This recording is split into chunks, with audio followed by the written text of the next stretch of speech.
Republik Indonesia, RRI Pro 1. Pak Jeffrey, apa kabar? Selamat pagi.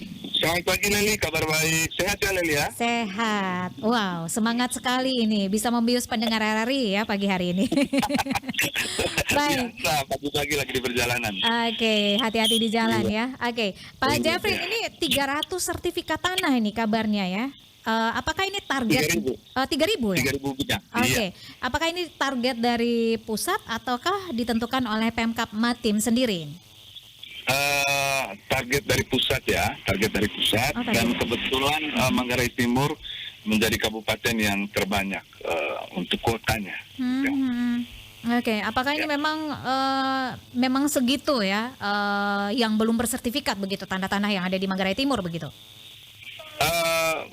Kan target per tahun. Jadi kemarin itu 2022 itu target kita di 3.000 bidang, tetapi yang baru tersertifikat itu di angka 2.820 sekian ya. Jadi ada 94%. Kita masih utang di tahun ini itu 6% ya yang belum tersertifikat, dan angka 3.000 itu adalah target angka 3.000 lagi itu berikutnya itu di tahun 2023 3.000 lagi begitu ya? 3.000 lagi, ya betul. Oke, nah 3.000 tanah yang ditargetkan ini di wilayah atau daerah mana saja ini Pak Jeffrey? Ini ada di lima desa ya, di 5 tempat ya. Itu di Desa Lembur, Kecamatan Kota Komba itu kurang lebih 1.000 bidang. Di Desa Mokel Morit, Kecamatan Kota Komba Utara itu ada 850 bidang. Desa Bengan, Kecamatan Kota Komba itu 50 bidang. Desa Batu Mori, Kecamatan Tanah Mesa itu ada 1.000 bidang. Dan Desa Nangambeling, Kecamatan Sambirampas itu ada 100 bidang. Jadi tersebar di beberapa kecamatan ya. Oke, berarti ini secara gratis begitu ya? Ya, betul. Oke. Ini kan program pusat juga sebenarnya. Hanya memang Kabupaten Manggarai Timur cukup responsif untuk hal ini. Gitu. Oke, baik. Tadi disampaikan bahwa sudah 2.820-an yang sudah 2.830. bersertifikat ya. Aha. Ya. Per Agustus ini Pak Jeffrey?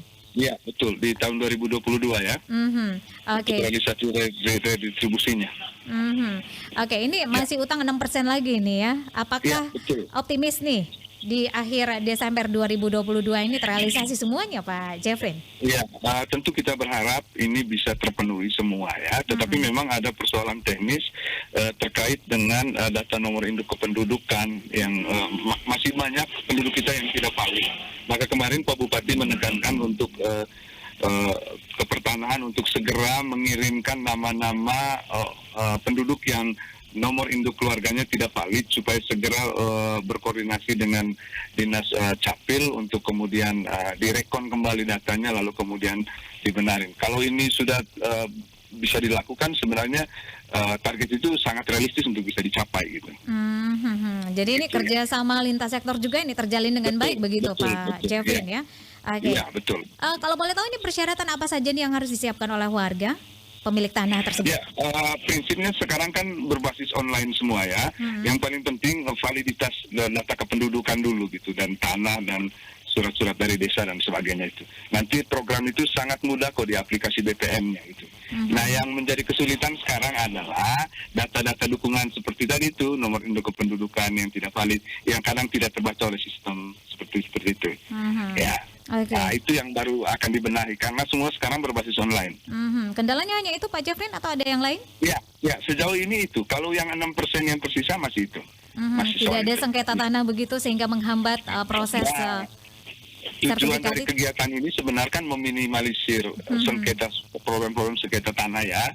Lalu kemudian tujuan berikutnya supaya bisa digunakan sebagai pemanfaatan ekonomi tanah-tanah ini gitu. Gitu Nah, kita meminimalisir itu. Ya, tadi daerah-daerah ada beberapa daerah yang disebutkan yang menjadi fokus untuk tahun 2022 ini ya untuk direalisasikan.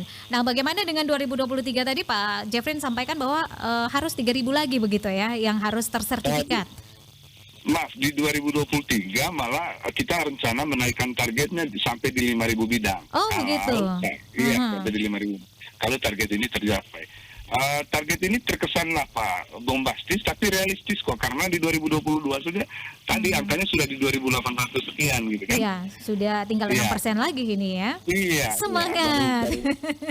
Iya, jadi sebenarnya mendengar angkanya memang kelihatannya besar sekali, Iya. tapi sebenarnya itu mudah dilakukan. Karena ini kan kolektif ya, kadang-kadang ada tanda-tanda kolektif dan segala macam.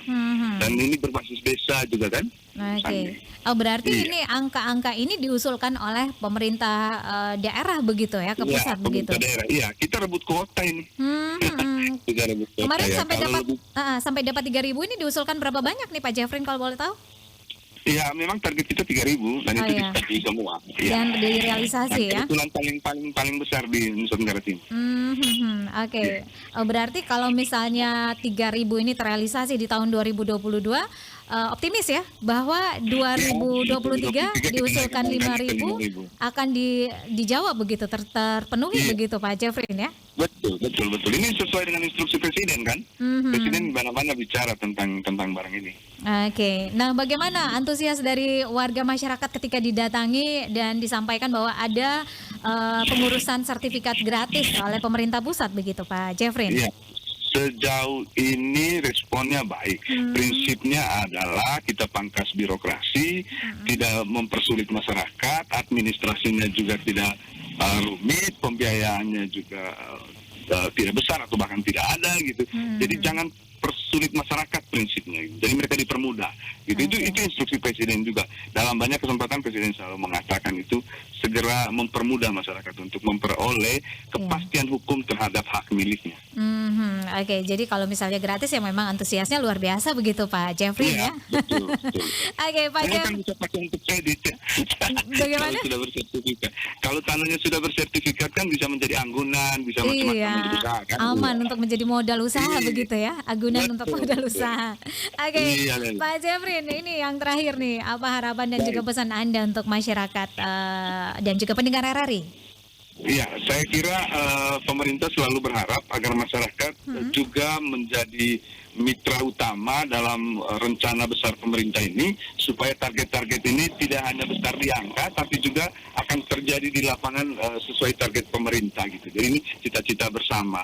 Semua demi rakyat, gitu. Semua demi rakyat, semua demi kesejahteraan masyarakat, semua demi kepastian hukum terhadap hak milik masyarakat. Gitu Leli. Oke, semangat Pak Jeffrey dan kawan-kawan untuk Iya. menuju tembus sampai 3.000 ya. Iya, amin. Oke, hati-hati di jalan Pak Jeffrey. Terima kasih untuk waktunya Thank you. bersama Selamat pagi RRI. Leli, selamat pagi teman-teman Selamat RRI. pagi. Oke.